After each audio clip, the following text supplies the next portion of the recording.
हुमैरा का सवाल है सर सॉवरेंटी में पावर्स अनडिविजिबल होती हैं, मगर सेपरेशन ऑफ पावर्स भी हमने पढ़ा है, please make me understand. Okay, ये बड़ा कंफ्यूज करता है जी सवाल। हमने सॉवरेंटी में पढ़ा कि सॉवरन की पावर्स इनडिविजिबल होती हैं। सॉवरन, इसको जरा प्लीज अंडरस्टैंड कीजिएगा। कॉन्सेप्ट ऑफ सॉवरेंटी में एक कॉमन मिस्टेक जो करते हैं बच्चे वो ये होता है कि जो सॉवरन होता है he has the absolute authority, but it does not mean कि सॉवरन के पास अथॉरिटी है तो सॉवरन के एब्सोल्यूट अथॉरिटी है, तो वो सॉवरन अपनी अथॉरिटी डेलीगेट नहीं करता। फॉर एग्जाम्पल पाकिस्तान में कॉन्सेप्ट ऑफ डिवाइन सॉवरेनिटी है। अब डिवाइन सॉवरन है, उसकी सॉवरेनिटी की पावर, सॉवरन पावर डिवाइड नहीं हो सकती उसकी। जो सॉवरन के पास अथॉरिटी है वो इनडिविजिबल अथॉरिटी है, वो डिवाइड नहीं हो सकती। लेकिन सॉवरन क्या करता है, उसके अंडर डिफरेंट इंस्टीट्यूशन हैं। इंस्टीट्यूशन ए है, इंस्टीट्यूशन बी है, इंस्टीट्यूशन सी है, कोई भी, यहाँ डिवाइन है या पॉपुलर है, कोई भी सॉवरेनिटी है, उसके अंडर में डिफरेंट इंस्टीट्यूशंस होते हैं, A B C, legislature, executive, judiciary. इनके पास भी पावर होती है, बट इनके पास सॉवरन पावर नहीं होती। सॉवरन पावर इसके पास है, इनके पास डेलीगेटेड पावर होती है। इनके पास सॉवरन उनको अथॉरिटी देता है कि आप ऐसा कर लो। सो पावर्स इनके पास भी होती हैं, लेकिन एब्सोल्यूट पावर, सॉवरेनिटी का मतलब है कि सॉवरेनिटी का मतलब होता है एब्सोल्यूट पावर्स। जैसे ये ऐसे ही है, मैं आसान लफ्ज़ में समझाऊं कि इख्तियार तो हम सबके पास होता है, लेकिन घर में हम छोटा मोटा फैसला खुद कर लेते हैं, बट फाइनल अथॉरिटी एक खास बंदे के पास होती है। अथॉरिटी हमारे पास भी होती है, बट एक limited. Supreme authority, final authority rest with particular individual और पर्टिकुलर इंस्टीट्यूशन। स्टेट के अंदर उस जो फाइनल अथॉरिटी है उसको हम सॉवरेनिटी कहते हैं। तो फाइनल अथॉरिटी का मतलब ये नहीं है कि एग्जीक्यूटिव, लेजिस्लेचर और जुडिशरी के पास पावर्स नहीं है। जो एग्जीक्यूटिव, लेजिस्लेचर और जुडिशरी के पास पावर्स होती हैं, उनके दरमियान में फिर सेपरेशन ऑफ पावर्स होती है। So separation of powers is between the government organs. It is not the division of the power of the sovereign. It is separation of the powers between the institutions of the government. ये फर्क है जी दोनों के अंदर। I hope you understand that.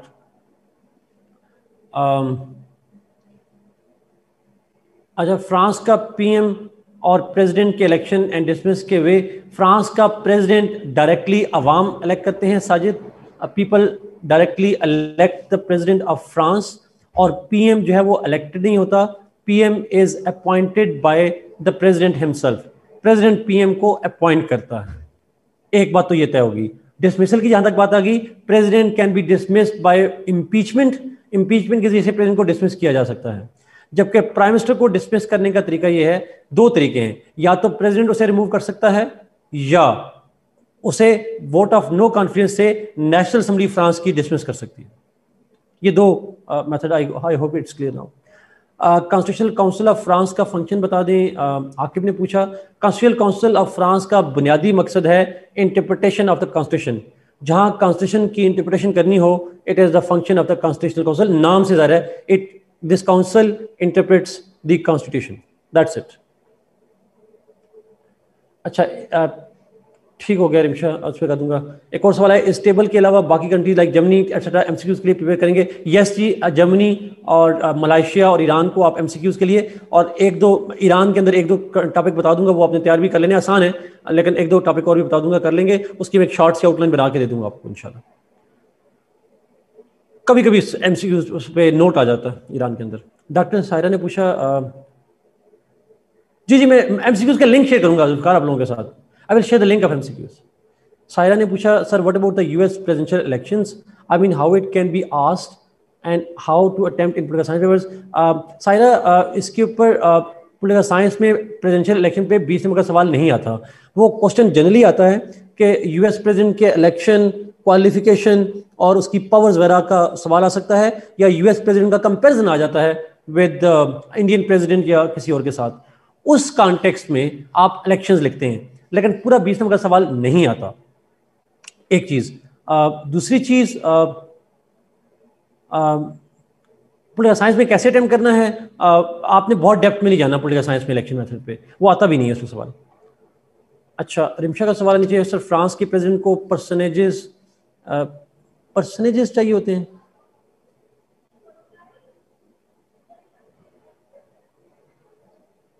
इमशा I didn't get the question, अगर आप please खुद रीफाइट कर दें.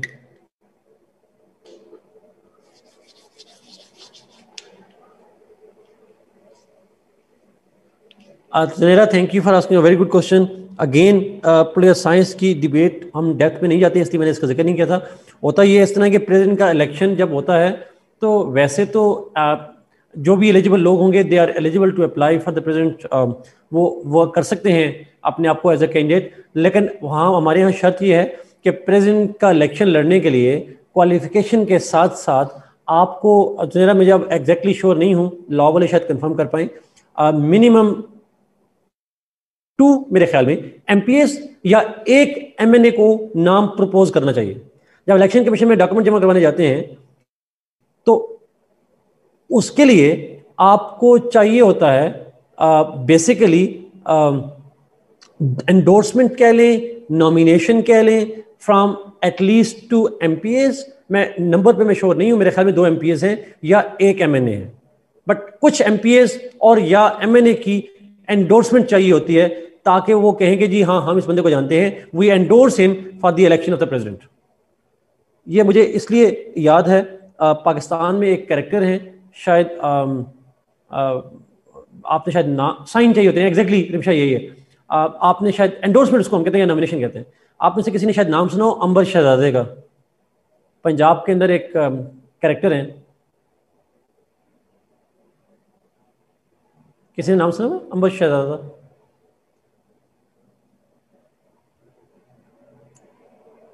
किसी ने नहीं सुना हुआ आई गेस.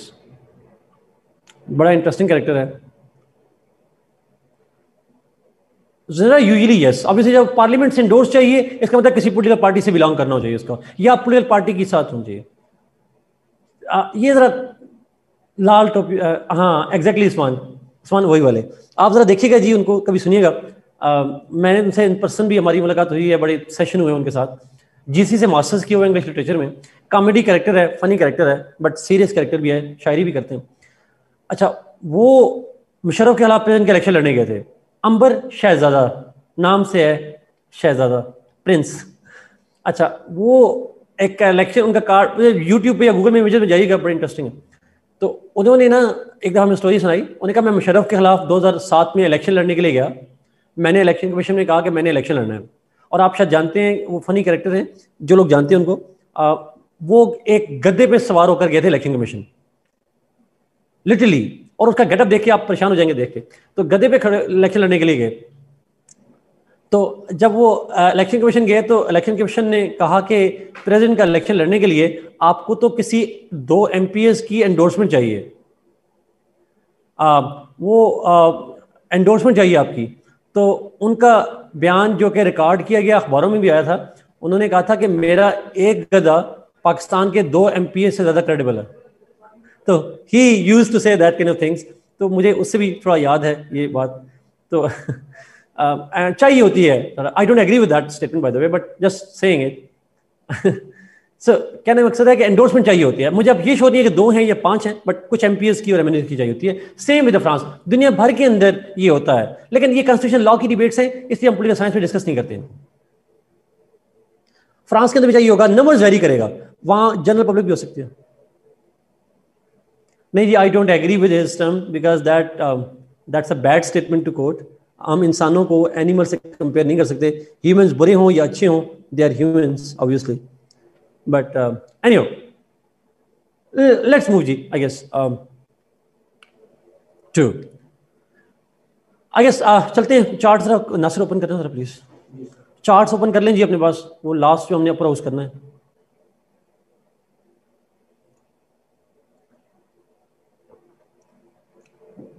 मैं कर लूँ नासिर ओपन?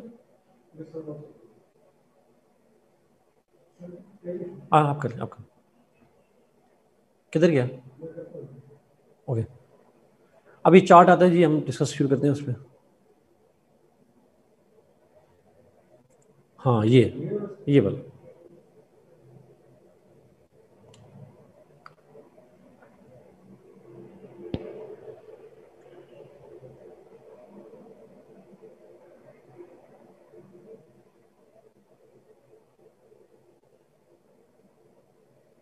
जी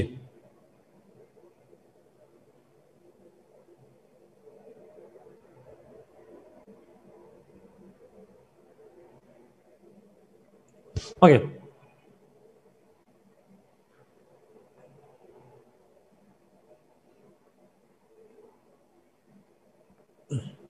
मैं करूं?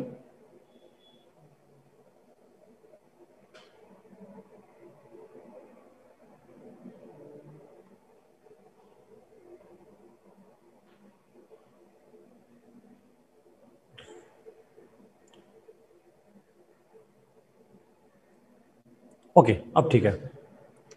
जी सर। ओके ओहो नहीं वो बॉस को तो हो जाता है, क्लिक करने से ना गायब हो जाता है। चैट ओपन करें सर। मैं करता हूँ अभी आ जाइए, आगे आगे आगे। अच्छा ये सवाल है जी, जनेरा का सवाल इंपॉर्टेंट है। Sir president is not member of legislature, he can nominate someone from legislature post of PM. Not someone जनेरा, he has to nominate the person जो के मेजॉरिटी पार्टी का लीडर हो, उसको नॉमिनेट करता है। मेजॉरिटी पार्टी को नॉमिनेट करता है, किसी को नहीं करता। बट बात आपकी ठीक है, लेकिन अगर आप इसको जरा मजीद जरा डिटेल में अगर आप देखें तो याद रखिएगा प्रेसिडेंट का जो ओहदा है, मैं बात लेकर चलूँ जी जो ऊपर जुनैना ने की है। एक छोटा सा सवाल का जवाब दीजिएगा ताकि मैं इस बात को आगे तरह लेकर चलूँ। बड़ा इंपॉर्टेंट है, मुझे बताएं प्रेसिडेंट के ओहदे को हम टाइटल क्या देते हैं? What is the title of the president's office?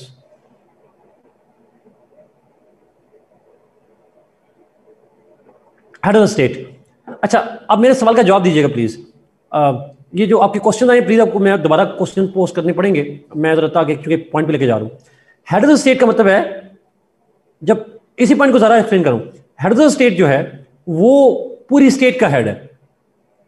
अब स्टेट का जो हेड होता है वो क्या गवर्नमेंट का भी हेड नहीं होता होगा?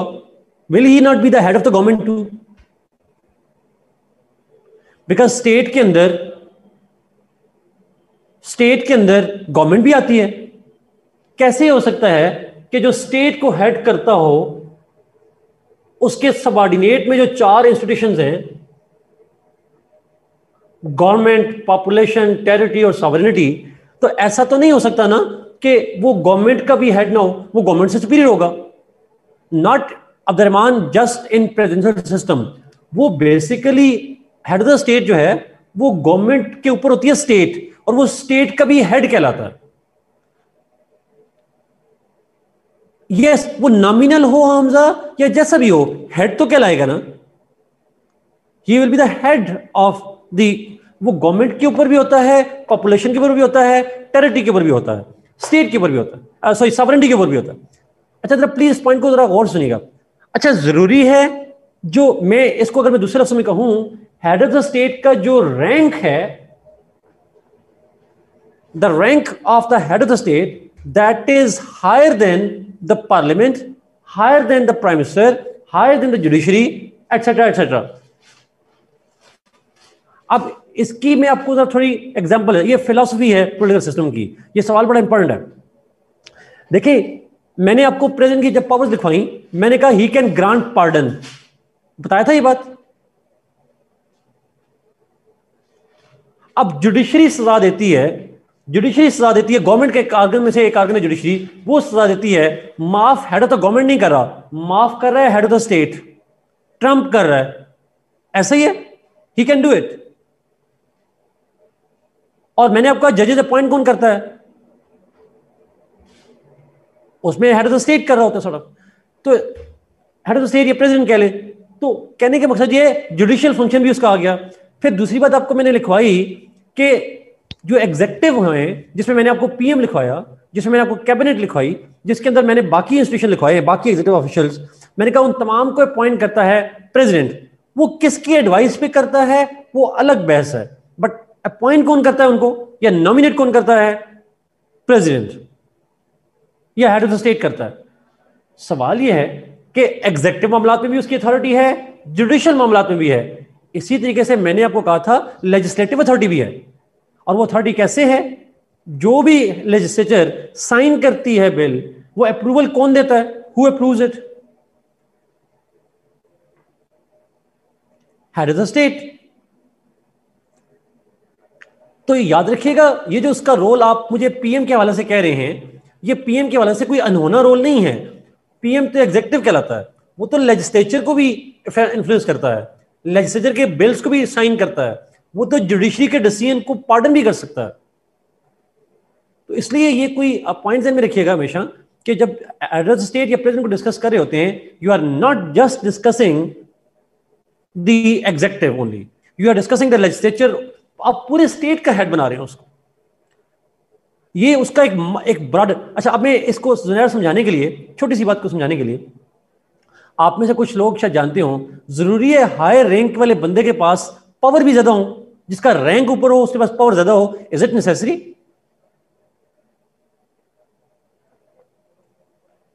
ये बिल्कुल जरूरी नहीं है। मैं चले ऐसा करता हूं, मैं ग्रेड 18 में हूं, यूनिवर्सिटी लेक्चर ग्रेड 18 का होता है, और एक एसएचओ ग्रेड 15-16 का होता है। पावर किसके पास ज्यादा होती है?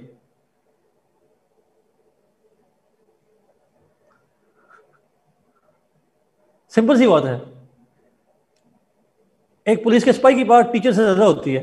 एक सिंपल सी लॉजिक है। अच्छा, नाउ अगला सवाल बड़ा इंपॉर्टेंट, आप में से जो लॉ के लोग हैं, खासकर जो प्रैक्टिसिंग लॉ कर रहे हो, यस एब्सोल्युटली, जरा आपने बिल्कुल ठीक लिखा। Chairman joint chief of staff, he is higher than chief of army staff, but COS is higher in powers. Rank chairman joint chief of staff का ज्यादा होता है, बट आर्मी चीफ की पोस्ट ज्यादा होती है। That's the point. अच्छा, इसी तरीके से आप कोई लॉ से लोग जानते हो, हमारे आईजी की पावर में लिखा हुआ है, आईजी की पावर में लिखा हुआ है that IG can exercise the power of an SHO. वो एसएचओ की पावर रख सकता है, अपने पास ले सकता है। Can you believe? यानी एक बाकायदा जो पुलिस एक्ट है उसमें लिखा हुआ है that IG can assume the power of the low rank power. तो कहने का मकसद ये होता है कि बाज़ वक़्त आपका रैंक ऊपर होता है but powers are somewhere else. Head of the state का रैंक ऊपर है बट उसकी पावर ज्यादा होगी, ये जरूरी नहीं है। अब पार्लियामेंट्री सिस्टम में उसकी पावर कम होती है, गवर्नमेंट के हेड की ज्यादा होती है, पीएम की, लेकिन प्रेसिडेंशियल में उसका रैंक ऊपर है और पावर भी ऊपर होती है। अब ये बात समझ आ रही है? रैंक ऊपर है लेकिन पावर्स कभी ऊपर हो सकती है, कभी नीचे हो सकती है। That's how it works. Titular head Rimsha मतलब जिसके पास बराए नाम इख्तियार हो सर।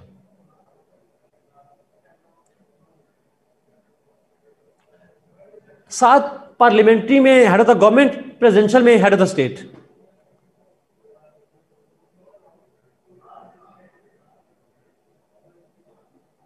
कॉन्स्टिट्यूशन के लिए जी मेरी बुक या एसएल कैले की बुक, जो बुक आपको जिससे समझ आ जाए वो अच्छी है।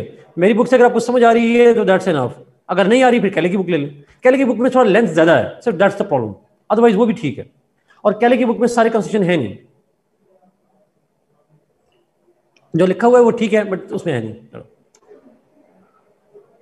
ओके जी, ये बात समझ आ रही है आपकी? सायरा मेरे पास नहीं है कैले की सॉफ्ट कॉपी, आई विश होती। मरियम, हमने कोई नई टॉपिक नहीं डिस्कस नहीं किया, पुराने सवालों को जवाब दे रहे हैं। हमने नया टॉपिक कोई नहीं शुरू किया। नो, पाकिस्तान में प्रेसिडेंट लेजिस्लेचर का मेंबर नहीं होता जी, लेकिन हम लेजिस्लेचर का हिस्सा कहते हैं उसको, प्रेसिडेंट को। दुनिया भर में जो हेड ऑफ द स्टेट होता है वो लेजिस्लेचर का हिस्सा होता है, वो एग्जीक्यूटिव का भी हिस्सा होता है, वो जुडिशरी का भी हिस्सा होता है। वो एग्जीक्यूटिव का भी हिस्सा है, वो लेजिस्लेचर का भी हिस्सा है, वो जुडिशरी का भी हिस्सा है।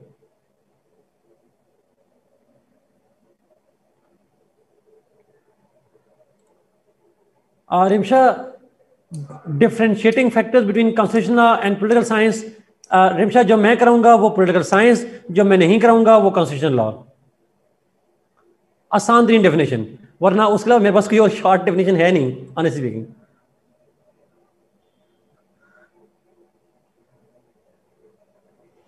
ऑनेस्टली स्पीकिंग मुझे समझ नहीं आ रही मैं कैसे डिफरेंशिएट करूं, मुश्किल हो जाएगा मेरे लिए करना।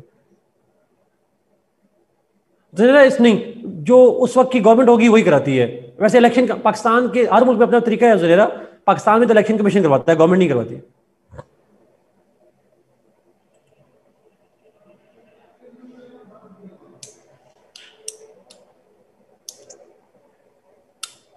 लेकिन ऑब्वियस ही बात है जी, मैं आपको जब कंस्टिट्यूशन लॉ की डिबेट आती है तो मैं साथ बताता जाता हूं कि जितना आप डेप्थ में जाते जाएंगे ना, the more depth you are involve in, it means आप जा रहे हैं उसके अंदर कंस्टिट्यूशन लॉ में जा रहे हैं। हमारे सब्जेक्ट में इतनी डेप्थ नहीं है।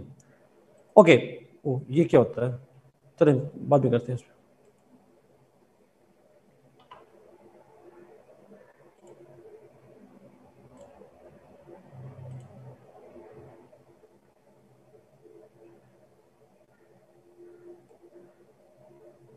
एक सेकंड आपको वेट करना पड़ेगा जी मेरा, बस ठीक है। अब मुझे यहां से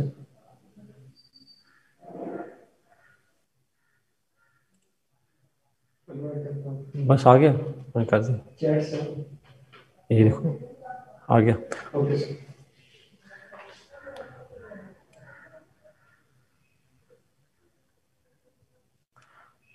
तमाम स्टेट्स के अंदर हेड ऑफ द स्टेट जो है वो एग्जीक्यूटिव का भी पार्ट होता है, लेजिस्लेचर का भी पार्ट होता है, जुडिशरी का भी पार्ट होता है। इसीलिए तो वो अगर आप देखें तमाम हेड ऑफ द स्टेट की पार हमने पढ़ी थी, और वो पार ये पढ़ी थी कि जो हेड ऑफ द स्टेट होता है वो एनुअल स्पीच करता है तमाम के साथ। Okay, let's go to upper house जी। अपर हाउस पे जरा जाते हैं। मैंने रहीम बख्श की बुत आप देखी नहीं है, मैं इसकी कंपेयर भी नहीं कर सकता उसके अंदर जी, एनफ है एग्जैक्टली।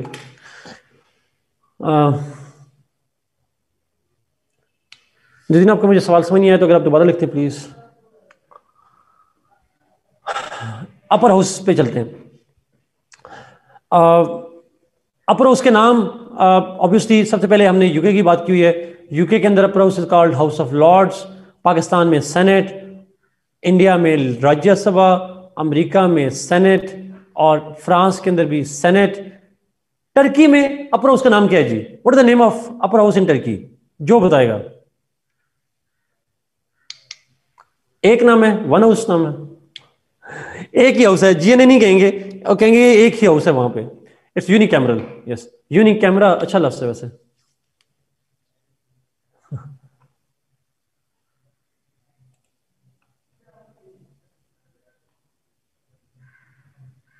जिस पाकिस्तान में भी है, इन पाकिस्तान टू, वहां भी है।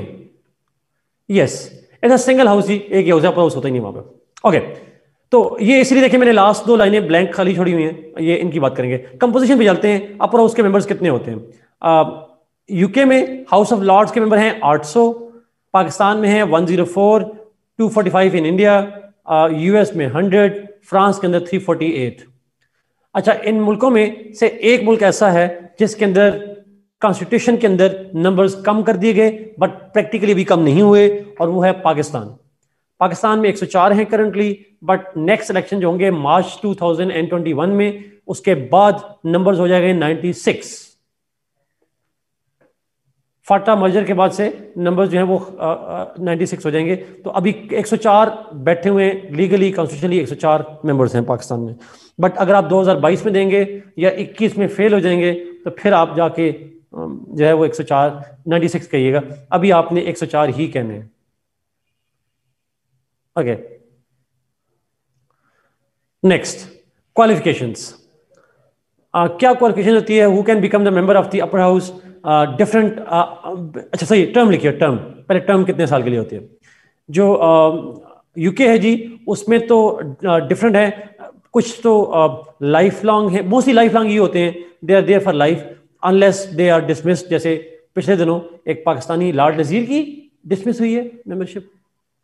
लॉर्ड नज़ीर की हुई है या किसी की हुई है? एक हेरासमेंट के ऊपर शायद किसी को किया हुआ, but mostly they our life long until they retire for themselves. Pakistan में टर्म है 6 इयर्स, इंडिया में 6 इयर्स, यूएस में 6 इयर्स, फ्रांस में 6 इयर्स। इनमें से यूएस में ये रिजाइन अंडर प्रेशर, जिशान ऐसा ही है, उनको डिसमिस करने की सिफारिश की गई बट उन्होंने खुद ही रिजाइन कर दिया। अच्छा, जो यूएस है उसमें जो 6 इयर्स की टर्म है, उसके अंदर याद रखिएगा 6 इयर्स में से after every 2 years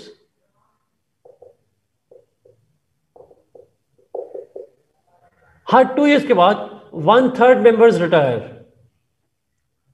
after every 2 years 1/3 member are retired और उनकी जगह पे नए मेंबर्स आ जाते हैं। तो हर 2 साल बाद सेनेट में से 1/3 मेंबर्स रिटायर हो जाते हैं। दैट्स हाउ इट हैपेंस जी ओवर देयर। ये आपको थोड़ा करना पड़ेगा, उसके अंदर अपडेट करनी पड़ेगी। पाकिस्तान, बाकी तमाम मुल्कों में, पाकिस्तान में, इंडिया में और फ्रांस के अंदर जहां जहां 6 साल जी इलेक्शन होगा उनकी जगह पे वो रिप्लेस होंगे। और जो पाकिस्तान है, इंडिया है और फ्रांस है, वहां पे half member retires after every 3 years। वहां 3 साल बाद हाफ मेंबर्स रिटायर हो जाते हैं और उनकी जगह दोबारा इलेक्शन होती है। अमेरिका में 1/3 मेंबर्स आफ्टर एवरी 2 years।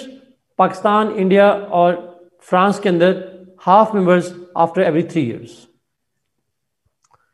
आखिरी स्टेटमेंट, ये जो मैंने कंपोजिशन लिखी है, यूके में तो 800 मेंबर्स जनरली आते हैं, लेकिन पाकिस्तान में आप जानते हैं there are equal seats among 4 provinces. हर सूबे से कितनी सीट्स आती हैं सेनेट में? अगर आप में से कोई जवाब दे पाए। How many seat from each province? Not 26, 23। साथ आप जो कह रहे हैं आप ठीक कह रहे हैं, लेकिन बाकी को मिला दें कोटा वगैरह को, 23 सीट्स जी, 23 फ्रॉम ईच प्रोविंस। तो 4 करके 92 बन जाएंगी। 92 के बाद 8 सीट हैं फाटा की, 100 हो गई, plus 4 seats are from Islamabad. 23 seat जब मैं हर प्रोविंस की कह रहा हूं, उसमें अंदर कोटा की सीट शामिल हैं, टेक्नोक्रेट्स भी, माइनॉरिटीज भी, वो सारी शामिल हैं। So 23 seats from each province plus 8 from FATA plus 4 from Islamabad. India में it is almost similar, equal seats from each province plus some special reserve seats. America में equal seats from each province, each state, sorry America में state कहते हैं। 50 states हैं, हर state में से 2-2 लोग आते हैं। फ्रांस के अंदर प्रोविंसेस नहीं हैं, और वो प्रोविंसेस नहीं है, देयरफॉर वहां पे डिफरेंट रीजन से इक्वल सीट्स नहीं होती, डिफरेंट रीजन्स की डिफरेंट सीट्स होती हैं। मैं इस पॉइंट को दोबारा रिपीट करता हूं। पाकिस्तान, इंडिया, यूएस, तीनों मुल्कों में हर प्रोविंस से equal number of seats. Pakistan में 23 ईच, इंडिया में 23 नंबर नहीं है, डिफरेंट नंबर है, जितना भी नंबर है, प्लस सम अदर सीट्स होती हैं, वहां पे रिजर्व सीट होती है, जैसे हमारे यहाँ फटा की हैं, तो वहां पे डिफरेंट है। यूएस में 50 स्टेट्स हैं, हर स्टेट में से 2-2 लोग आते हैं। फ्रांस के अंदर वहां पे डिफरेंट रीजन्स हैं, प्रोविंसेस नहीं हैं, और हर रीजन की सीट्स अपर हाउस में डिफरेंट होती है, according to their population it is different. वहां पे इक्वल सीट्स हर रीजन से नहीं होती हैं। अहमद जिशान, आपका सवाल बहुत ही अलग सवाल है। If seats are not equal then wouldn't it kill the purpose of upper house? Zeeshan, what is the purpose of upper house? Ahmad Zeeshan, बड़ा बड़ा सवाल है। अपर हाउस का पर्पस है फेडरेशन को चलाना। अगर आपको याद हो, मैंने कहा था फेडरेशन के लिए it is must to have the upper house bicameral होना चाहिए, और उस अपर हाउस में हर छोटा हो सूबा या बड़ा हो, उसे इक्वल रिप्रेजेंटेशन देनी चाहिए। तो अहमद जिशान, आपके सवाल के जवाब में फ्रांस फेडरेशन नहीं है, यूके फेडरेशन नहीं है। अगर ये दोनों फेडरेशन नहीं है तो यहां इक्वल सीट ना भी हो तो क्या purpose of upper house effect होगा जिशान? अगर यूनिटरी स्टेट हो और वहां इक्वल सीट्स ना हो तो वहां कोई इफेक्ट नहीं होगा। जिशान, आपने बिल्कुल ठीक कहा, क्वेश्चन आपका बिल्कुल वैलिड है, बट चूंकि फ्रांस में और यूके में यूनिटी है इसलिए फर्क नहीं पड़ता। पाकिस्तान, इंडिया और यूएस तीनों फेडरेशन हैं और तीनों में इक्वल सीट्स होना जरूरी होता है।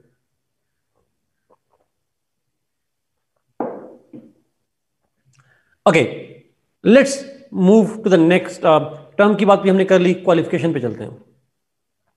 क्वालिफिकेशंस क्या चाहिए? Who can become the member of the upper house इन मुल्कों के अंदर? अच्छा,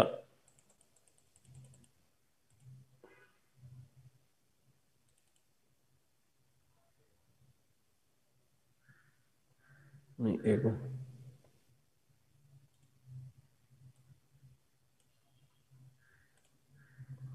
कहाँ चला जाता है? चैट पे चली गई। ओके, अब आ गई। ठीक है, ठीक है, आ गई, कर दें आप। Okay, let's see the qualification जी। डिफरेंट क्वालिफिकेशंस हैं। फॉर एग्जांपल यूके के अंदर अगर आप देखेंगे तो you will find out different qualifications, वहाँ पे डिफरेंट क्वालिफिकेशन नजर आएंगी। For example some are law lords, जो लॉ के एक्सपर्ट होते हैं। सम आर हेरिडिटरी पीयर्स, जो नस्ल दर नस्ल उनको मेंबरशिप मिल जाती है। कुछ को क्राउन अपॉइंट करता है। तो डिफरेंट मेंबरशिप है, कोई फिक्स क्राइटेरिया नहीं है, कोई क्वालिफिकेशन फिक्स नहीं है। पाकिस्तान में एज 30 ईयर्स है, बाकी सेम एज नेशनल असेंबली, सिर्फ एज ज्यादा है। हमारे नेशनल असेंबली में एज कितनी चाहिए, अगर आप मुझे बता सके? 25 एग्जैक्टली। तो एज 30 यहां पे कर लें, बाकी सेम, सादे का मीन भी और सारी चीजें होनी जरूरी है। इंडिया में 30 ईयर्स, बाकी सेम एज लोकसभा। अमेरिका में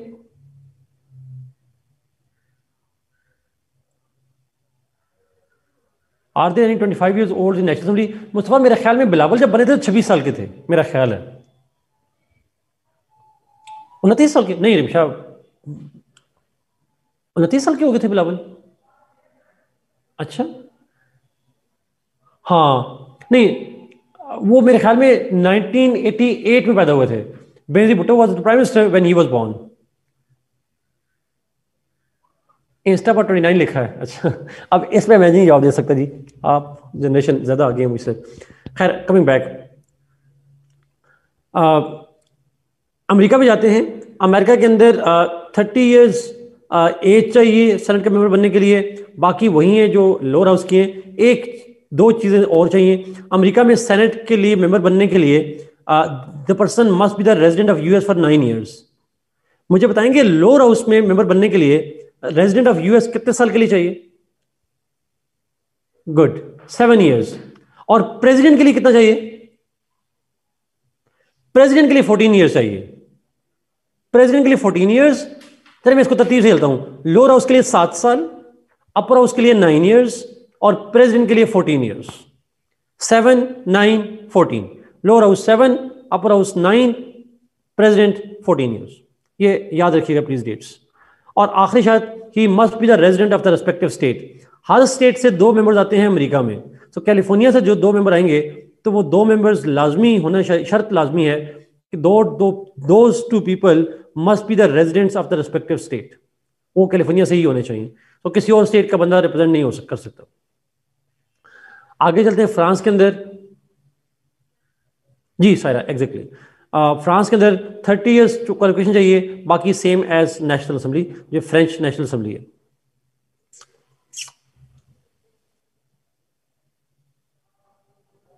chart say that 6 year required. Hareem, मेरी चार्ट पे 9 ईयर्स नहीं लिखा हुआ, प्लीज चेक कीजिएगा। 9 ईयर्स है जी, रिमशा से 9 है जी। 9 ईयर्स चाहिए, 6 साल नहीं चाहिए, मुझे गलती से कहीं हो गया होगा। एनीवे, नेक्स्ट पे चलते हैं, इलेक्शंस। इलेक्शन पे चलते हैं। इलेक्शन कैसे होते हैं अपर उसके मेंबर्स के लिए?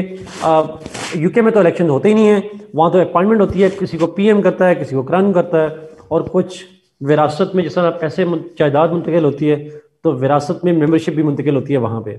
एक तो ये डिफरेंट है, वहाँ पे यूके में कोई इलेक्शन नहीं होता। पाकिस्तान में they are elected by the provincial assemblies. हर सूबे की प्रोविंशियल असेंबलीज नॉमिनेट करती हैं, इलेक्ट करती हैं, सॉरी, उनको। उसका एक अलग मेथड होता है इलेक्शन का। सन या डॉटर, जुल्फकार दोनों हो सकते हैं। इंडिया में स्टेट लेजिस्लेचर्स, इंडिया में चूंकि प्रोविंस को स्टेट कहते हैं तो स्टेट लेजिस्लेचर्स। अमेरिका में हर स्टेट डायरेक्टली इलेक्ट करती है 2 सेनेटर्स को। In US the senators are elected directly by the people of the respective state. America में भी पहले इनडायरेक्टली उनकी स्टेट्स की असेंबलीज इलेक्ट करती थी, बट प्लीज करेक्ट मी अगर 17th अमेंडमेंट के बाद, शायद, मुझे नहीं पता कौन सी अमेंडमेंट है, बट शायद 17th अमेंडमेंट के बाद this process has been change. अब डायरेक्टली अवाम इलेक्ट करती है उनको। और आखिरी है इधर फ्रांस, वहां पे the senate members are indirectly elected through regional and local governments. वहां प्रोविंसेस होते नहीं हैं, तो रीजनल गवर्नमेंट्स और जो लोकल गवर्नमेंट्स हैं वो इलेक्ट करती हैं।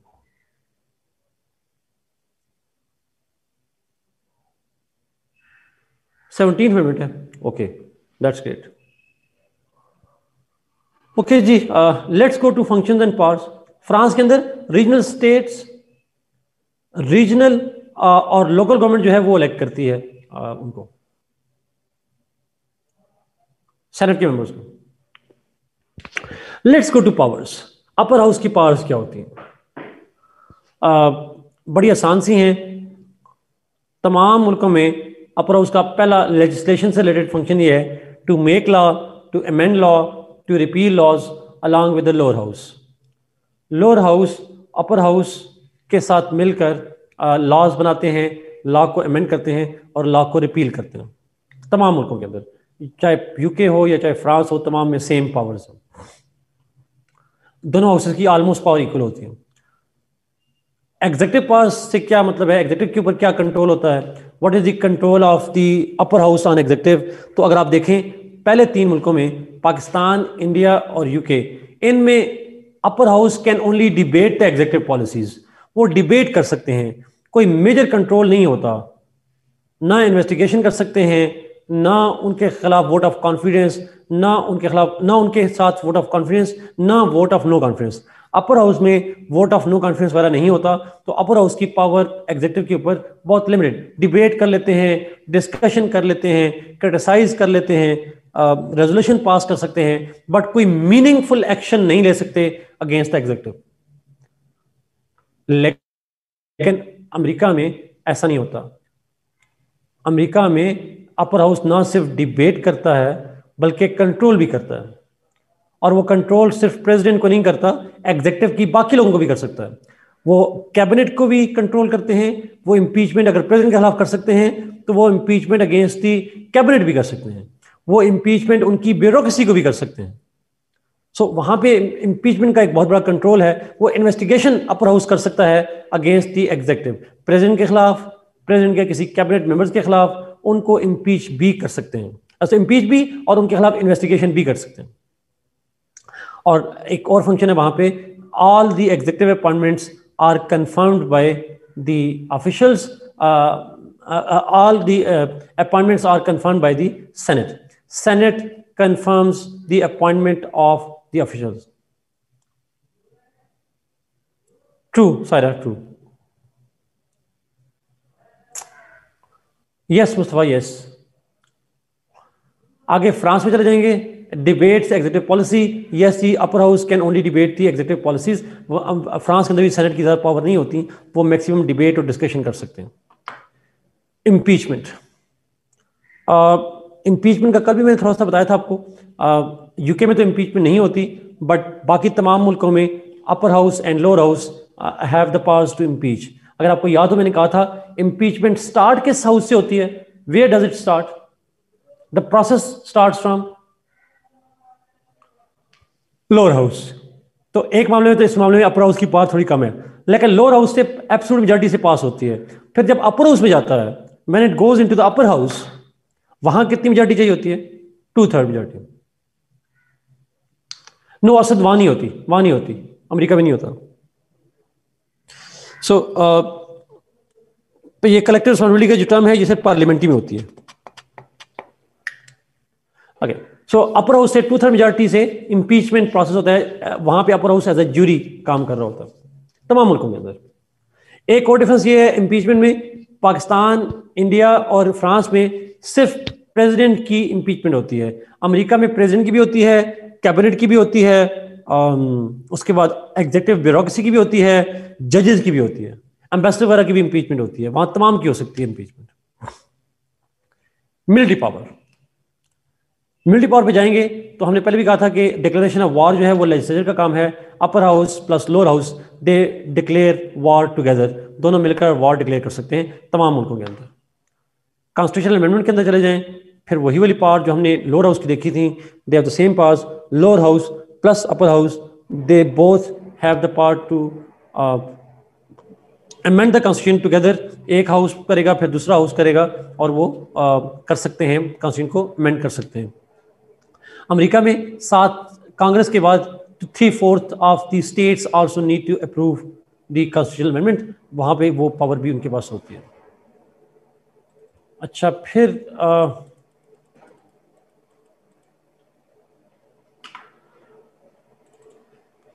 आगे चलते हैं जी।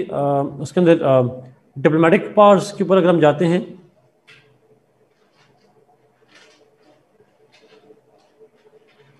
नहीं चाइना में कॉन्स्टिट्यूशनल कोर्ट नहीं है जी। कॉन्स्टिट्यूशनल कोर्ट जो है वो उसमें है, टर्की में।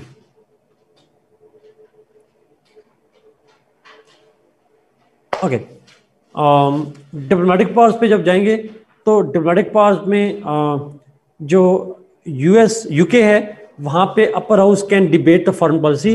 अपर हाउस फॉरेन पॉलिसी पे डिबेट कर सकता है, nothing more nothing less. Pakistan और इंडिया में भी जो अपर हाउस है, डिबेट का आउटकम क्या होता है हमारा? कैथारसिस।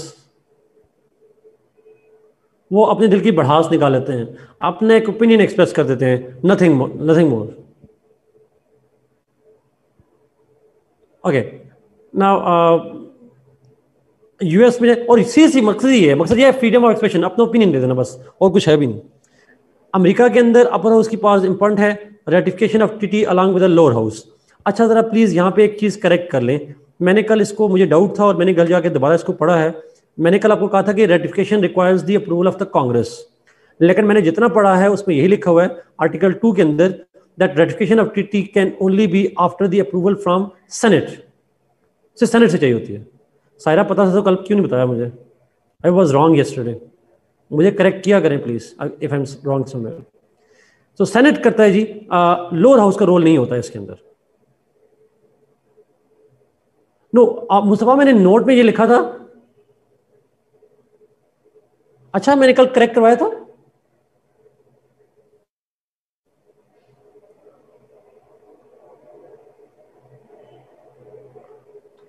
जी, अलॉन्ग विद वाला कट कर दें।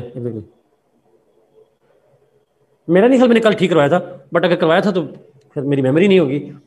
आसान, जहां भी लिखना है आपने ये लिखना है कि जी अमेरिका में ट्रीटी की रेटिफिकेशन जो होती है, अच्छा करवाया था, अमेरिका में ट्रीटी की जो रेटिफिकेशन होती है वो सिर्फ सेनेट करता है, लोअर हाउस नहीं करता। लोअर हाउस नहीं करता।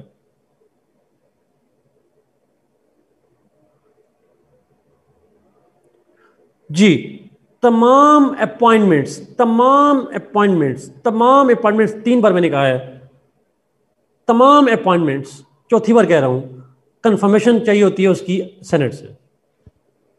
ओके,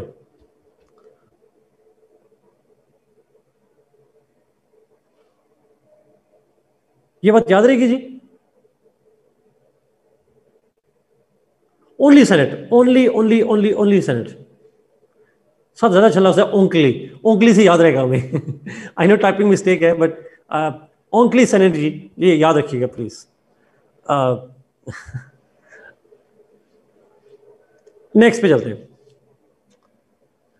ये ऊपर भी करेक्ट लीजिएगा, क्योंकि मैंने जब लोअर हाउस था तो मेरे ख्याल में लिखा हुआ ये था कि लोअर हाउस में, कि लोअर हाउस जो है वो कांग्रेस के साथ मिलकर करता होता है, बट यूएसए में जो रेटिफिकेशन है वो सिर्फ और सिर्फ जो है वो अपर हाउस करता है। ये याद रखिए, लोअर हाउस का कोई रोल नहीं होता। फ्रांस के अंदर दोनों हाउस करते हैं। यस जजीन, बोथ। नीचे जाते हैं जुडिशियल पावर के ऊपर। यूएस में, अच्छा यूके में, द हाउस ऑफ लॉर्ड्स जो अपर हाउस है, it appoints the supreme court जजेस। सुप्रीम कोर्ट जजेस की अपॉइंटमेंट में उसका एक रोल होता है, खासकर जो लॉ लॉर्ड्स हैं, they have a roll over there. Pakistan में the upper house senate has a limited role in the appointment of जजेस। जजेस की अपॉइंटमेंट में सेनेट का एक लिमिटेड रोल होता है, जिसको हम पढ़ेंगे जाके। पार्लियामेंट्री कमेटी बनती है जिसके अंदर सेनेट के भी मेंबर्स होते हैं, वहां पे एक रोल है। इंडिया में upper house has no role in जजेस या जुडिशरी से रिलेटेड कोई रोल नहीं है। यूएस के अंदर the senate confirms the appointment of जजेस ऑफ फेडरल कोर्ट्स। अच्छा, मैं बार बार लफ्ज फेडरल कोर्ट्स इस्तेमाल कर रहा हूं। अमेरिका में सुप्रीम कोर्ट के साथ साथ फेडरल कोर्ट्स अलग होती हैं। ये बात आपको मैंने उस वक्त लिखवाया था जब मैंने आपको क्या लिखवाया था, जब मैंने आपको फेडरेशन पढ़ाई थी। आपको याद है? अमेरिका में फेडरल कोर्ट्स अलग होती हैं, स्टेट कोर्ट्स अलग होती हैं। पाकिस्तान में ऐसा नहीं होता, हमारे यहाँ फेडरल कोर्ट्स ही हैं सारी। अच्छा, जुडिशरी के लेक्चर में था। मुझे लगता है फेडरेशन था, बट जो भी था बताया हुआ। तो अमेरिका में सुप्रीम कोर्ट और जो फेडरल कोर्ट्स हैं उनके जजेस की जो अपॉइंटमेंट है उसकी कंफर्मेशन होती है सेनेट से। अपॉइंट कौन करता है उनको? Who appoints them?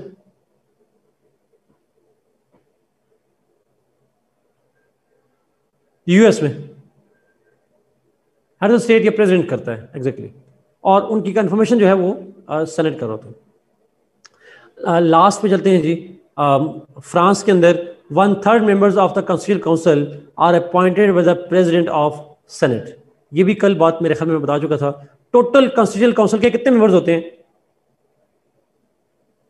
9 exactly. Saira सिर्फ एक छोटी सी चेंज ये करनी है, 1/3 मेंबर्स बाय द सेनेट नहीं कहना, by the senate president. 1/3 are appointed by the senate president, 1/3 are appointed by the national assembly president and 1/3 are president of France.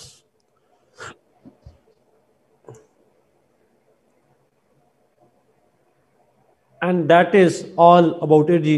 यही सारा कुछ था कॉन्स्टिट्यूशन पे। अपर हाउस पे कुछ सवाल पूछना है पूछें, फिर मैं कुछ और डिस्कशन पे जाऊंगा सर। कॉन्स्टिट्यूशनल काउंसिल का फंक्शन आपके मैंने आपके कहने में पहले भी रिपीट किया था, दोबारा करता हूं।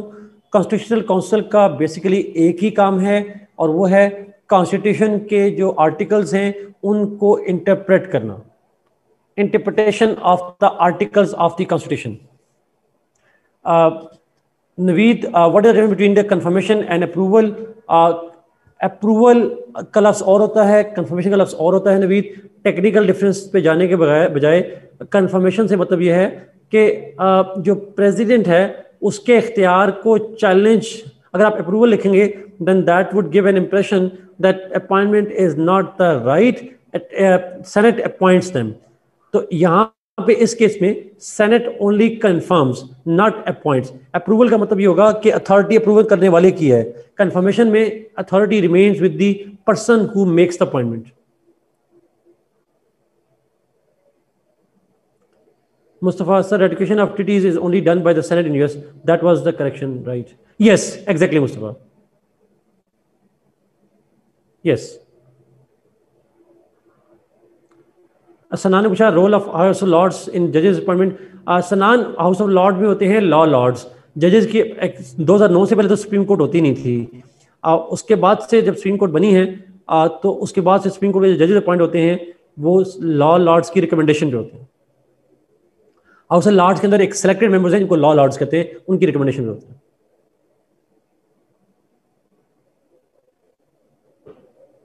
अच्छा, अब तमाम अपर हाउसेज में सबसे ज्यादा पावरफुल अपर हाउस किसका है?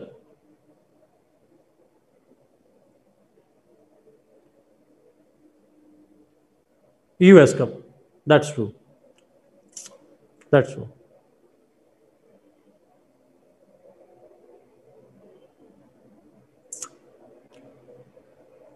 ग्रेट।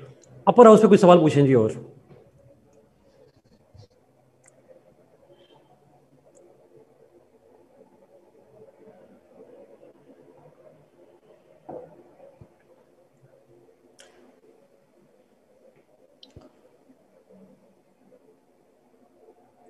ओके। फ्रांस के अंदर अपर हाउस जो है सेनेट, वो उसको इलेक्ट करती है वहां की लोकल गवर्नमेंट और उनकी रीजनल गवर्नमेंट। प्रोविंस की जगह पे रीजन होता है और फिर लोकल गवर्नमेंट होती हैं, वो अपर हाउस को इलेक्ट करते हैं। फ्रांस की जुडिशियल पावर्स ज्यादा हमने नहीं पढ़ी। फ्रांस की जुडिशियल पावर्स उसकी बात कर रही हैं, अपर हाउस की सेनेट की बात कर रही हैं ज्यादा।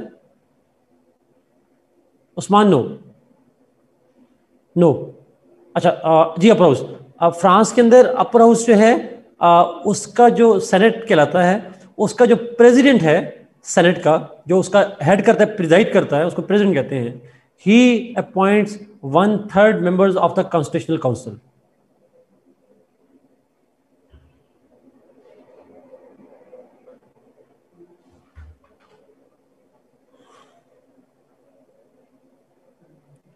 रिमशा एज सच नहीं करवाएंगे, जुडिशियल उसका स्ट्रक्चर में आता है एडमिनिस्ट्रेटिव वाला। वो कभी कभी सवाल आता है जुडिशियल स्ट्रक्चर पे, मैं हल्का सा जिक्र करूंगा लेकिन डिटेल से नहीं जाएंगे उसके ऊपर।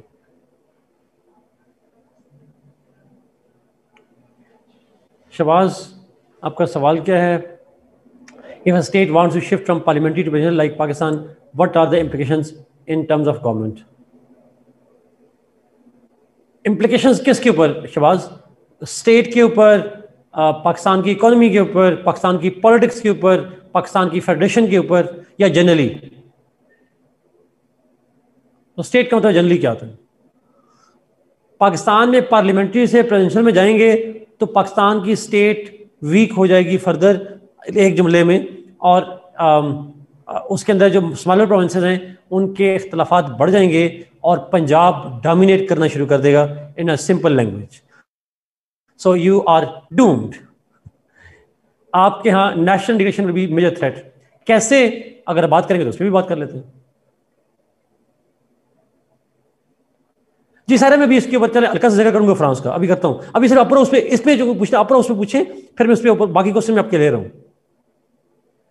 और शहबाज अभी वैसे पाकिस्तान का हमने कर रहे हैं, हम अभी पाकिस्तान के सिस्टम पे भी आएंगे.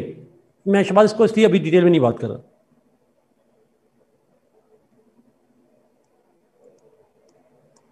No Zulfiqar, Pakistan is not a confederation. Pakistan पे भी ना पूछें जी, ये इन मुल्कों में अपर हाउस पे पूछें जरा. अगर कोई सवाल नहीं है फिर आगे चलते हैं, फिर मैं चलता हूं आगे बाकी डिबेट.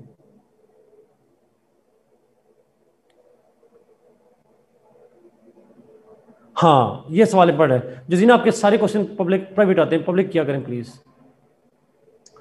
आप यस, उन्होंने पूछा जी पेपर में सवाल कैसे आता है. पेपर में सवाल मैंने आपको पहले भी बताया था, या तो इंडिविजुअली आता है या कंपैरिजन में आता है, दोनों तरह से आ सकता है.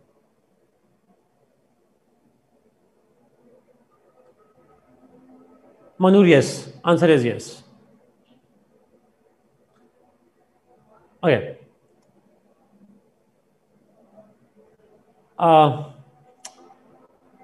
अच्छा मैं थोड़ा इन कॉन्स्टिट्यूशन का आपको बेसिक इंट्रोडक्शन जरा दे दूं जी.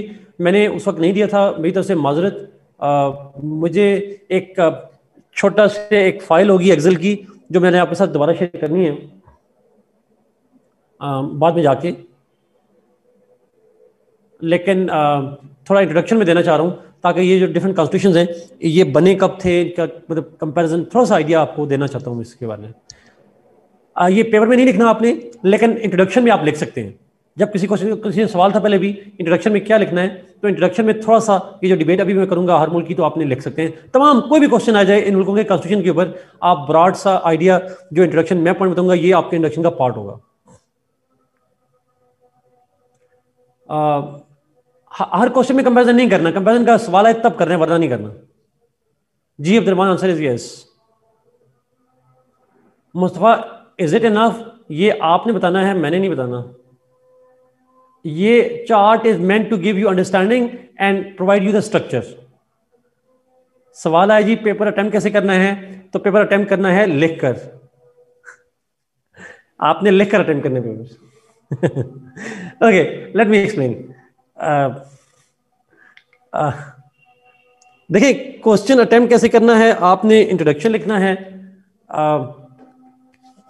क्वेश्चन आपने इंट्रोडक्शन लिखना है. इंट्रोडक्शन अभी बताने लगा हूं, आप उसमें से क्या लिखेंगे चीजें, और फिर बाकी चीजों पे आएंगे डिबेट में. Let's start. थोड़ा सा आइडिया. नो जरा ये जो आपने बात किया ये पाकिस्तान के लिए है. अमेरिका में for example upper house joint session नहीं होता, इंडिया में जॉइंट सेशन नहीं होता. ये बात जो आपने लिखी है ये सिर्फ पाकिस्तान में होती है. इन दैट केस जब जॉइंट सेशन होता है फिर ओवरऑल मेजॉरिटी देखी जाती है, फिर हर हाउस को अलग से नहीं किया जाता.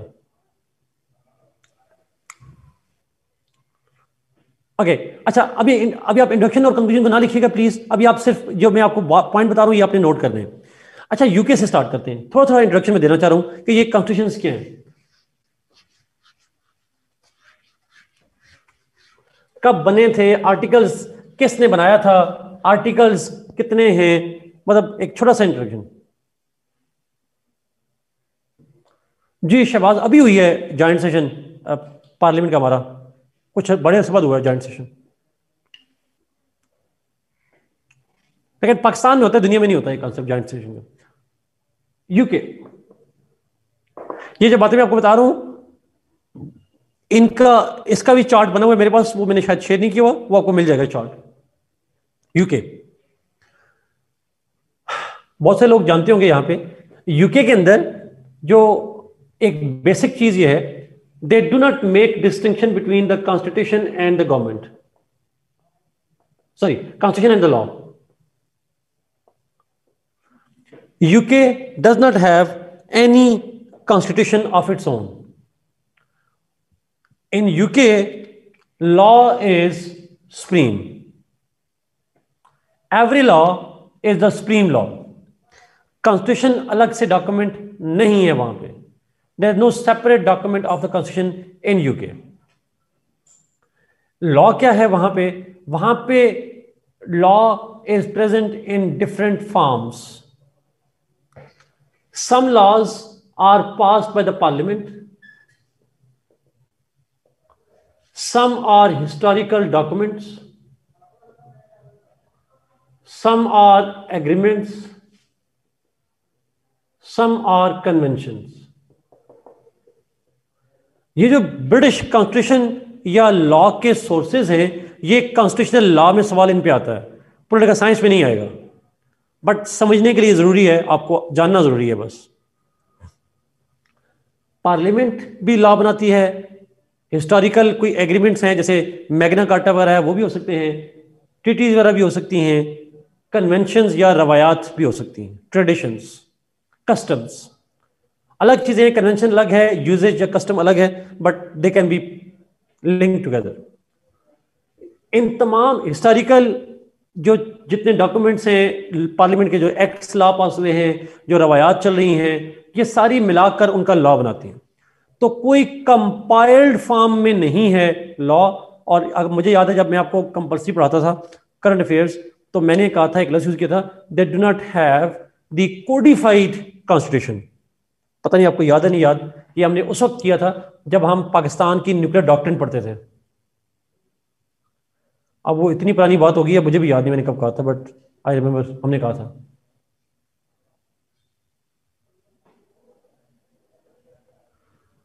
आपकी मेमोरी लोगों की शार्प हो गई है. Good. Yes, it's unwritten. Completely unwritten तो नहीं कहेंगे नोबल इसको, बिकॉज कुछ पार्ट रिटन भी है इसका, लेकिन अनकोडिफाइड का लफ्ज ज्यादा अप्रोप्रिएट होगा. It's mostly it's partly unwritten, but it's totally uncodified. It's partly unwritten, कुछ पार्ट रिटन भी है, but totally uncodified. It's not a well drafted constitution. Nimisha, well का लफ्ज हटा दें. It's not even a drafted constitution. Well जी Hamza, yes that's true, that's true. So एक तो ये ध्यान रखें. तो अगर आपसे कोई पूछे यूके का कॉन्स्टिट्यूशन कब बना था, what will be your answer? No dates. इसके कितने आर्टिकल्स हैं? No dates. Yes, it's only the law which has evolve. इसके लिए हम फिर लफ्ज कहते हैं, it is evolutionary and organic. It is evolutionary and organic.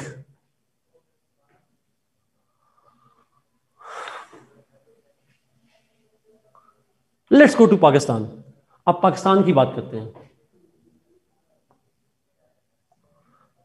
Pakistan का कॉन्स्टिट्यूशन कब बना था? पहला कॉन्स्टिट्यूशन कब बना था? When was our first constitution framed? 1956. खाली 56 लिखा है जुल्फकार, ये 1856 भी हो सकता है शहबाज. 1956.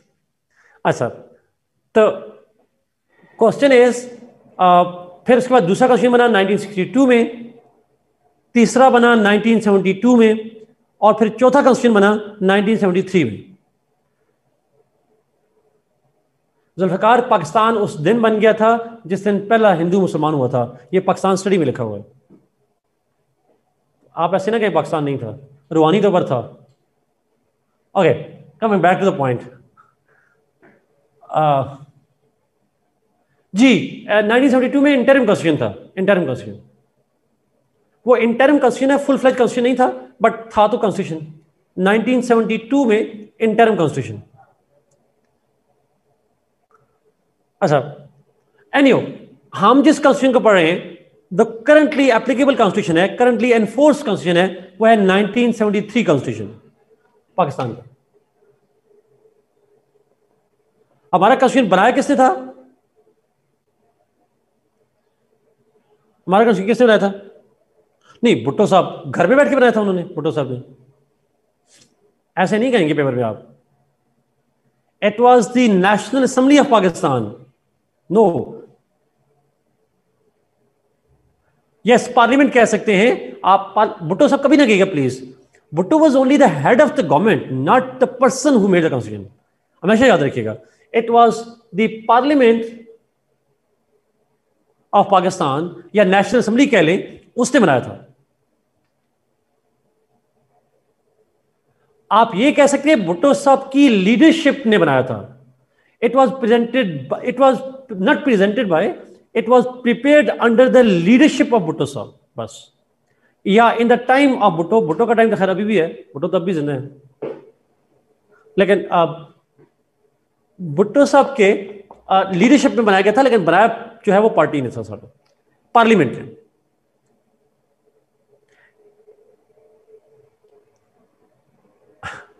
अच्छा, हमारी 73 कॉन्स्टिट्यूशन में आर्टिकल्स, यस, ड्यूरिंग भुट्टो जीरा, एग्जैक्टली कितने आर्टिकल्स हैं 73 कॉन्स्टिट्यूशन में? 280, गुड, 280 आर्टिकल्स हैं। 12 चैप्टर्स हैं, ये मुझे नहीं पता सेक्शन कितने हैं, चैप्टर्स कितने हैं हमजा, ये आप याद कर लें, बट 280 आर्टिकल्स हैं। गुड, आगे चलते हैं इंडिया पे। इंडिया का जो कॉन्स्टिट्यूशन है वो ऑब्वियसली रिटन भी है। इंडिया का कॉन्स्टिट्यूशन कब बना था? Any guess?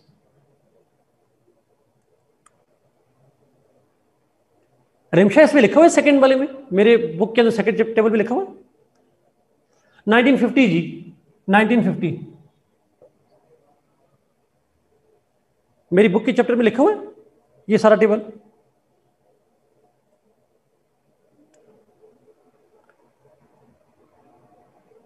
वो पाकिस्तान का लिखा हुआ है, पाकिस्तान का है, पाकिस्तान का। अच्छा, इंडिया का 1950, इंडिया का कॉन्स्टिट्यूशन 1950 बना था। 25 जनवरी या 26 जनवरी, 26 जनवरी मेरे ख्याल में, 26 जनवरी मेरे ख्याल में। अच्छा, इंडिया का कॉन्स्टिट्यूशन किसने बनाया था? Who made this constitution?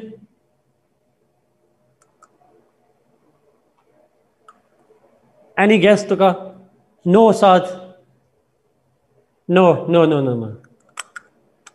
अब मजा आएगा ना, पता चलेगा जरा, अब पता चलेगा इंसान थे वाकई। चले बता देता हूं जी।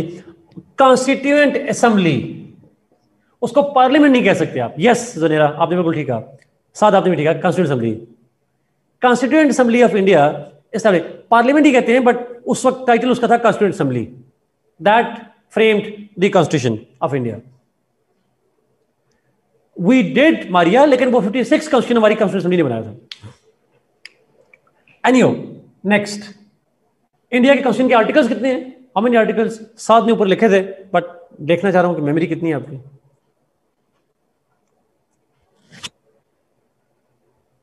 साथ देखा 456, 457 जी। साथ मुझे शबाज आप दोनों का नंबर्स का मुझे एग्जैक्ट आइडिया नहीं है, क्योंकि उससे नंबर ऐड होते हैं, सो मैं एज्यूम कर रहा हूं 456, बट मुझे कंफर्म नहीं है। 4368।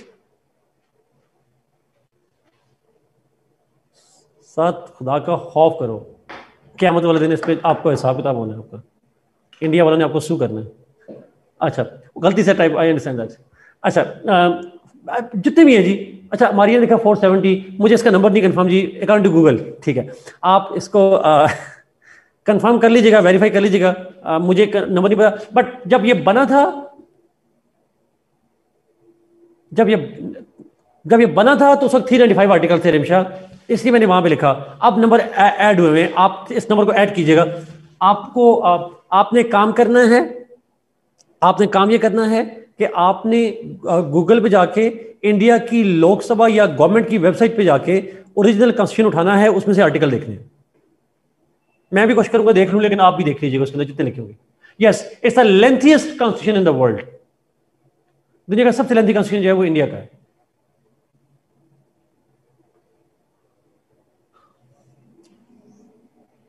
लेंथीएस्ट रिटन कॉन्स्टिट्यूशन, ये याद रखिए। आगे चलते हैं, इंडिया के बाद अगला था यूएसए। यूएसए का कॉन्स्टिट्यूशन कब बना था? When this constitution was enforced, enforce कब हुआ था यूएस कॉन्स्टिट्यूशन? गुड साथ 1978। आज आप सारों को कुछ हुआ हुआ है। 1789। आई अंडरस्टैंड 1789 है जी।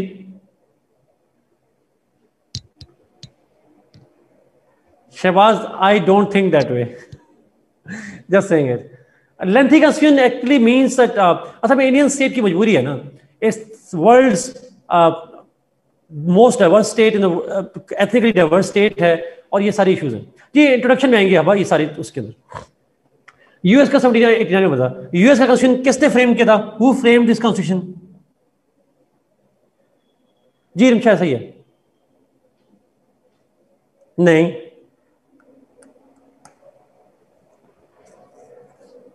yes, Confederate Assembly. Jefferson was one of the Benjamin Jefferson, ये सारे फ्रेमर्स में से थे, बट उसको कन्फेडरेट असेंबली कहते हैं। फिर को रेटिफाई किया था स्टेट्स ने, states had to ratify, 13 states थी जिन्होंने रेटिफाई किया था उसको। ऐसा ही था?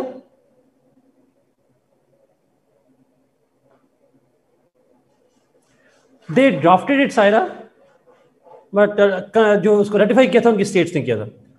यूएस कॉन्स्टिट्यूशन के आर्टिकल्स कितने हैं जी? 9 आउट ऑफ द 13 ने जब किया था तो अप्लाई हुआ था। Yes, it's the shortest constitution जी। 7 आर्टिकल्स हैं इसके, ओनली 7 आर्टिकल्स। ओके, नेक्स्ट पे चलते हैं। फ्रांस। फ्रांस की भी हिस्ट्री है जी। अच्छा, यूएस का कॉन्स्टिट्यूशन ओल्डेस्ट कॉन्स्टिट्यूशन है।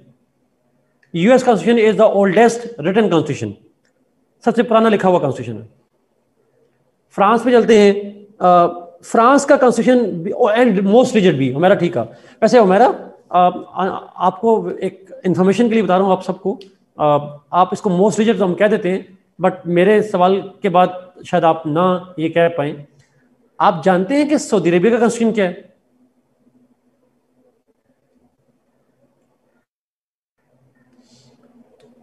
Quran, Usman, exactly. Saudi Arabian law कहता है, बेसिक लॉ ऑफ 1991 कहता है Quran is the constitution. Can it be amended? तो मोस्ट रिजिड कौन हुआ? एग्जैक्टली। ऐसे कहेगा नहीं, लिखेगा नहीं, एक वैसे बता रहा हूं सर। तो आप सबसे रिजिड कहना अमेरिका को, आप ये कहते हैं the most rigid of the developed states constitution जो है वो यूएस है, ऐसे कह लें। हमारे कोर्स में था, हम जब मास्टर्स कर रहे थे 16 मुल्कों के कॉन्स्टिट्यूशन हमारे कोर्स में थे, नाइजीरिया और इजिप्ट और पता नहीं कौन कौन से सारे, तो उनमें सऊदी अरेबिया भी था। तो हमारे टीचर ने कहा था कि आपने काम करना है। 8 हमारे एक साल में थे, 8 कॉन्स्टिट्यूशन दूसरे साल में थे। तो हमारे टीचर ने कहा था कि सऊदी अरेबिया का कॉन्स्टिट्यूशन पढ़ने के लिए आपको अरबिक पढ़नी है। तो लिटरली हमें वो हो रहा था, लेकिन हमें फिर उसकी कॉन्स्टिट्यूशन की जगह पे हमें उसका लॉ पढ़ाया जाता है, बेसिक लॉ। जर्मनी का बेसिक लॉ कहलाता है, जर्मनी के कॉन्स्टिट्यूशन को कॉन्स्टिट्यूशन नहीं कहते, बेसिक लॉ कहते हैं, और यहां भी उसको बेसिक लॉ कहते हैं यूएस सऊदी अरेबिया के अंदर। Anyhow, let's come to France. France में जाते हैं। फ्रांस की भी बड़ी इंटरेस्टिंग हिस्ट्री है जी। मॉडर्न फ्रांस कब बना था, किसी को पता है? ऐसा नहीं आएगा। अगर आपके एमसीक्यूज में आ जाए मोस्ट रिजिड कॉन्स्टिट्यूशन, तो आप यूएस को लिखेंगे।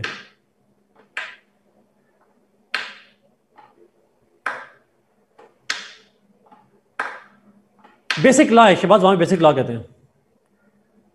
Not the fifth Republic Rimsha, not the fifth Republic, original कह रहा हूं, ओरिजिनल। फर्स्ट रिपब्लिक कब बनी थी, इस तरह से जरा मैं कर लेता हूं।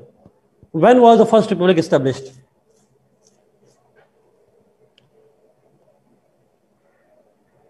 1799 में पहली वो, यस साथ एग्जैक्टली 17, मेरे ख्याल में 1799 ही है, आई एम नॉट, नेपोलियन था साथ, ये कंफर्म है, क्योंकि वो पावर्स में 1799 में आया था, तो we assume 1799। That is the time जब मॉडर्न फ्रांस जो है उसने पहली दफा रिपब्लिक बना। रिपब्लिक क्या होती है मैं डिफाइन कर चुका हूं, दोबारा रिपीट कर रहा हूं। Republic is that state in which head of the state is elected. वो स्टेट जिसमें head of the state elected हो उसको हम रिपब्लिकन स्टेट कहते हैं। जैसे पाकिस्तान में हेड ऑफ स्टेट इलेक्टेड होता है, इंडिया में इलेक्टेड होता है। मेरा आपसे सवाल है, यूके में head of the state elected होता है? आंसर इज यस और नो। नो। तो यूके जो है वो रिपब्लिक नहीं है, वो मोनार्की है। सारा आपने कहा 1789। अच्छा, मैं श्योर नहीं हूँ जी डेट पे, बट एनी हो, फ्रेंच रेवोल्यूशन के बाद बना था, मैं उस पर श्योर नहीं हूँ, मैं उस पर कमेंट नहीं करूँगा। जो भी उस पर होगा उस पर कर लें। बस 2 मिनट है मुस्तफा, उसके बाद हम ब्रेक ले रहे हैं। तो फ्रांस का कॉन्स्टिट्यूशन पहली दफा बना था 17 मतलब फ्रेंच रेवोल्यूशन के बाद बना था, उसी टाइम फ्रेम में। 89 है या 99 है, जो भी टाइम है। पहली रिपब्लिक बनी, फिर दूसरी बनी, फिर तीसरी बनी, फिर चौथी बनी। जो करंट फ्रांस का कॉन्स्टिट्यूशन है, जिसको 5th रिपब्लिक कहा जाता है, the current that was yes Saira 1958 में 5th रिपब्लिक बनी। किसने कमेंट किया जी? मेरी किताब में लिखा है 1789, तो फिर मेरी किताब है तो ठीक लिखा होगा। जस्ट सिंह। तो 5th रिपब्लिक बनी, जो करंटली एनफोर्स कॉन्स्टिट्यूशन है, that was established in 1958। In fact जो डेट है उसकी, दैट इज 4 अक्टूबर 1958, जिसके 3 दिन बाद अयूब खान साहब ने पाकिस्तान में मार्शल लॉ लगाया था। बट एनीहाउ, फ्रांस के अंदर 1958 4 अक्टूबर 1958 को जो है वो कॉन्स्टिट्यूशन एनफोर्स हुआ, 5th रिपब्लिक। ये किसने बनाया था 5th republic? Who made it?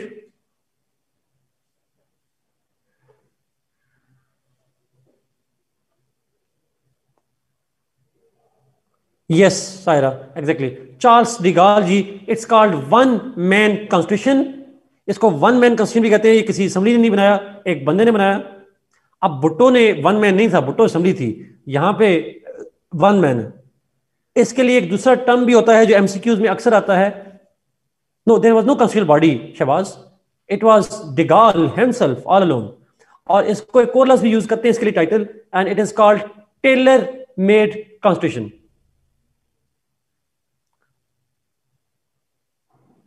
नहीं नहीं, कुछ नहीं लिखना। One man army, one man constitution भी कहते हैं, और साथ इसको कहना है it is tailor made constitution. Tailor made से मतलब है दर्जी जिस तरह आपको सूट जो चीज कर रही हो बॉडी की फिटिंग के लिहाज से सूट बनाता है, तो इसी तरीके से फ्रांस के अंदर भी जो कॉन्स्टिट्यूशन है वो टेलर मेड है, जो कि नेपोलियन कह रहा हूं, चार्ल्स डिगाल के इंटरेस्ट को देखकर बनाया गया था। पाकिस्तान के तीनों में से भी एक कॉन्स्टिट्यूशन को टेलर मेड कॉन्स्टिट्यूशन कहते हैं। कौन सा? ये पाकिस्तान के एमसीक्यू में भी आ सकता है। यस साद, एग्जैक्टली 1962, अयूब खान साहब वाला। और अयूब खान साहब वाकई इंस्पायर भी थे उससे, डिगाल से। और आपको पता है, हमने जब डिगाल ने 1958 कॉन्स्टिट्यूशन में अपनी असेंबली का नाम नेशनल असेंबली रखा, तो हमने अपने लोअर हाउस का नाम जो नेशनल असेंबली रखा था वो डिगाल से इन्फ्लुएंस होकर ही रखा था। बिकॉज डिगाल ने लोअर हाउस का नाम नेशनल असेंबली, अपर हाउस का नाम सेनेट, और हमारे अयूब खान साहब ने भी एक ही हाउस रखा नेशनल असेंबली, और बाद में हमने अपर हाउस का नाम सेनेट रख दिया। तो हमारे जो असेंबलियों के नाम हैं, हमने फ्रांस को कॉपी किया हुआ है, फ्रांस ने हमें कॉपी नहीं किया हुआ। प्लेजरिज्म हमारा है। अच्छा, फ्रांस के कॉन्स्टिट्यूशन के आर्टिकल्स हैं कितने? How many articles are there? Any guess Google के बगैर? यस। नहीं हमजा, अभी भी 92 ही है मेरे ख्याल में। हमजा, मैंने तो लास्ट ईयर तक तो 92 ही थे।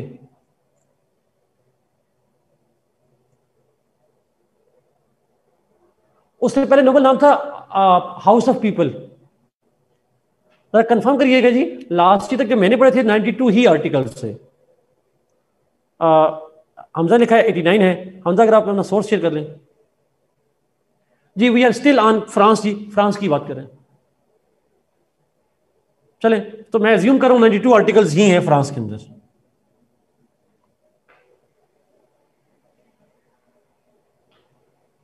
मे भी हमजा फिर 1-2-3 सालों में हुए हूं, 1-2 सालों में हुए, क्योंकि लास्ट ईयर तक मेरे पास 92 ही थे। इसको देखना पड़ेगा, फिर एकदम मैं कॉन्स्टिट्यूशन दोबारा देख लूंगा। I will see it again and we can make corrections on that.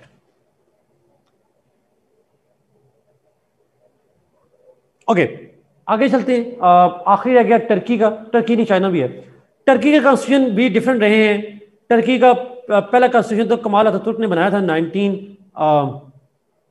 उसके अंदर वर्ल्ड वॉर 2 के बाद। ओके ओके सर, 1920s के अंदर पहला कॉन्स्टिट्यूशन बनाया गया टर्की के अंदर, बट जो टर्की में करंटली वैलिड कॉन्स्टिट्यूशन है दैट वाज फ्रेम्ड एनफोर्स्ड इन 1982। अच्छा, चाइना में भी और टर्की दोनों मुल्कों में 82 के अंदर कॉन्स्टिट्यूशन आए हुए हैं रिसेंटली, मोस्ट रिसेंटली।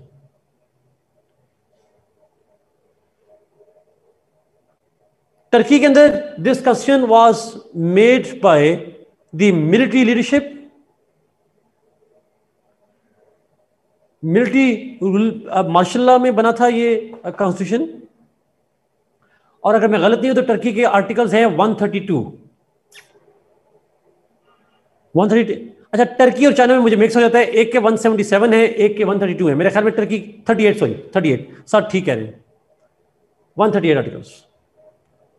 अब टर्की और चाइना में से एक के 138 है, एक के 177 है। अब ये मिक्स मुझे हो रहे हैं दोनों में से किसके हैं, बट आप देख लीजिएगा। अगर 177 टर्की के हैं, ओके, 177 टर्की के हैं, फिर चाइना के 138 हैं, ये आप उसको देख लीजिएगा। दिस इज द कॉन्स्टिट्यूशन जी। फिर आखिरी चाइना पे आ जाते हैं, 1982। चाइना के कॉन्स्टिट्यूशन भी डिफरेंट हैं, डिफरेंट बनाते रहे, माओ ज़ेडुंग ने बनाया, डिफरेंट कॉन्स्टिट्यूशन बनते रहे, ये कोई पहला कॉन्स्टिट्यूशन नहीं है। बट जो करंटली एनफोर्स कॉन्स्टिट्यूशन है 1982 का, और उसके आर्टिकल जो हैं वो 138 कॉन्स्टिट्यूशन आर्टिकल्स हैं। So this is a brief introduction जो आप हर उसके अंदर लिख पाएंगे। जब जिस पे भी सवाल आएगा उसके वजह से आप बात कर सकते हैं। Either from SL Kelly,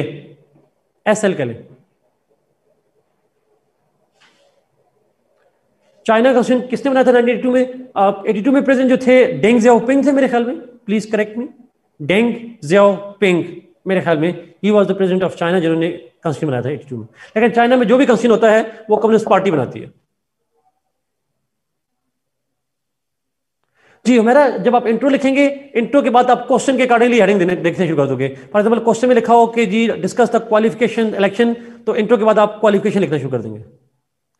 Turkey का मिलिट्री लीडरशिप जो 1982 में बनाया था, मार्शल लॉ में बना था वो।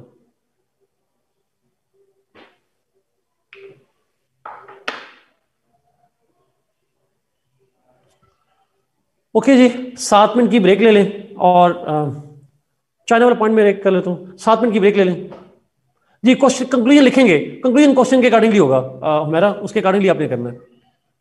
चाइना वाला पॉइंट, चाइना का कॉन्स्टिट्यूशन 1982 में बना था, Deng Xiaoping was the communist party leader, और वहां पे उनकी कम्युनिस्ट पार्टी ने फ्रेम किया था इस कॉन्स्टिट्यूशन को, और उसके आर्टिकल्स हैं 138।